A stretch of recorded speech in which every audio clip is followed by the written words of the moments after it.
In this video, I'll show you how to create presentations with Claude AI. This is a quick way to generate slide content for your presentations.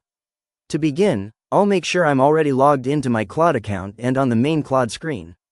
Next, I'll click inside the message box in the center of the screen, where Claude asks, "How can I help you today?"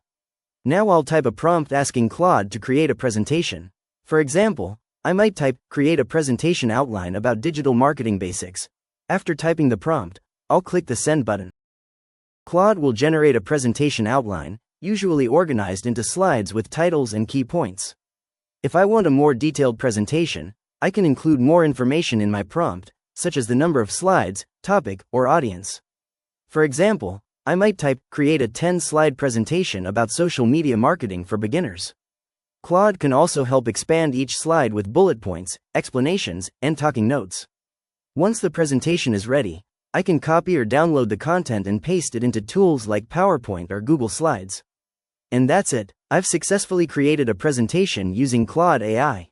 If you found this tutorial helpful, please consider liking the video and subscribing for more quick AI tutorials and guides.